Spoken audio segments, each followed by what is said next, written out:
Welcome to vidonko.com। আমি সঙ্গীতা, তোমাদের ম্যাথসের teacher. চলো দেখা যাক কি প্রবলেম আছে সলভ করার জন্য।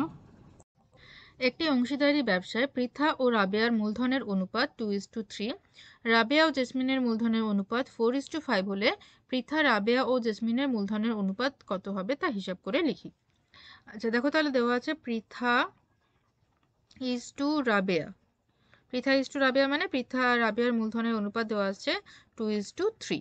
ঠিক আছে, এরপরে রাবেয়া ইজ টু জেসমিন। ঠিক আছে, রাবেয়া ইজ টু জেসমিন, এদের মূলধনের অনুপাত দেওয়া আছে 4:5।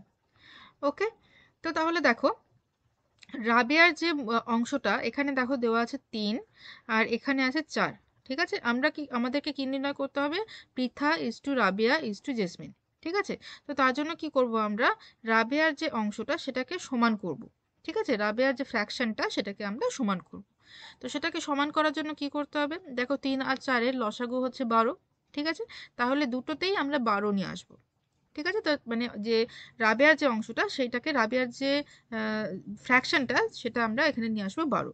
ঠিক আছে, তো এখানে যদি 12 আনতে হয় তাহলে আমাদের কি করতে হবে? প্রথম যে অনুপাতটা আছে সেটাকে আমাদেরকে 4 দিয়ে গুণ করতে হবে, আর পরের যে অনুপাতটা আছে সেটাকে আমাদেরকে 3 দিয়ে গুণ করতে হবে।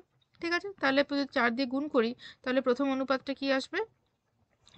8, 4 দুগুণে 8, তাহলে 8:12। আর পরেরটা আসছে 12:15। দেখো রাবেয়ার যে অংশটা সেটা সমান হয়ে গেছে। তাহলে আমরা ইজিলি এটা লিখতে পারবো Pritha is to Rabeya is to Jasmine. তাহলে কত হবে দেখো? আমরা এভাবে লিখতে পারি 8:12:15। ওকে, 8:12:15।